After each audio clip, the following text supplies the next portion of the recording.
The Sims 4 Life and Death brings with it a small quest that sees you assist a ghost named Alice connect with her lost children. This has some pretty unique rewards in allowing your Sims to scavenge and refill their needs at the Guardian Tree. And there's even a somewhat secret reward trait that you can obtain along the way. So let's look at completing this quest. To start, you'll want to visit the Morningvale area within the Ravenwood world, and here you'll want to search for the Guardian Tree that's a little walk away from the Cozy Casket House. Nearby this tree will be a weeping ghost named Alice, and if by chance Alice isn't at the tree, then you'll be able to interact with the Guardian Tree to summon her. Firstly, introduce yourself to Alice, and afterwards select to ask about Alice's sorrow, and when a pop-up appears, select yes, which will start the quest, and you'll now be able to keep track of your progress within the careers panel. Now you'll need to find Alice's child Demos, who can be located by exploring underground crypts. You can find one of these crypts just a little walk away from the Guardian Tree in Morningvale. Though know that any crypt will work, so you can visit the Eternal Hollow Cemetery if needed too. Simply select to explore the underground crypts, and you should come across a text-based journey called Alice's Sorrow. If you come across something else, then simply keep exploring the crypts. Afterwards, continue through the journey to learn that Demos was killed by a cow plant. Good for him. Finding the second child named Freddy is next. Now Freddy is a spectre, not a sim, and he can be found at the playground around the center of the Crow's Crossing area. While there will be a couple of specters floating about, Freddy in particular will have a bow tie and a moustache. Click on Freddy and select to ask about Alice's sorrow, and after interacting with the spectre for a little while, Freddy will reveal that he remembers Alice's unconditional love. It's now time to search for the third child, Anne, whose grave will be within the Whispering Glen area of the Ravenwood.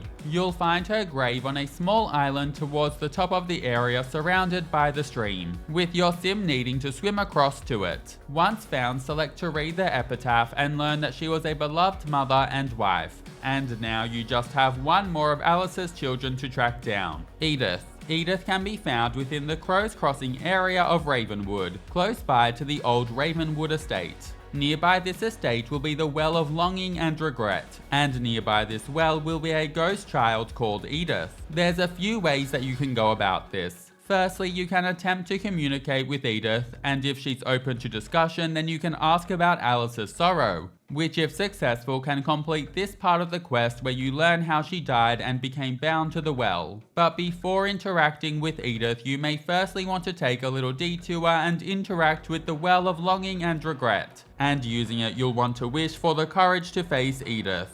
Know that there is a chance that this can go poorly, which can hurt your relationship with Edith. However, it can also go well, no pun intended. And if it goes well, then you'll be granted the Courage of Edith reward trait, which will make your sim more successful when interacting with Edith, and also unlock the ability to use the Unnerving Stare on other sims, which is located in the prank section of mischief interactions and doesn't seem to do all that much. You can then use this trait to your advantage. With it, you'll want to continually chat to Edith until you befriend her, which can take a little time. However, once you've befriended Edith, then you can ask her for the Mark of Edith, which gives your sim a plus 15 energized moodlet for 2 hours. And during this time, your next wish at the well will consume the mark and be highly successful. Okay, enough about our little detour. After you've successfully asked Edith about Alice's sorrow, you'll then want to return back to Alice nearby the Guardian Tree in Morningvale and select to report your findings to her, and then you're done. Alice will now open the Guardian Tree up to you, and you'll also become good friends with her. You'll now have 2 previously locked interactions become available on the Guardian Tree. Firstly, you'll be able to scavenge at the Guardian Tree, which will see you disappear into the tree before emerging with a range of plant produce, and this can even include rare plants like dragon fruit. Perhaps more importantly is that this produce will all be perfect quality, which makes it worth heaps.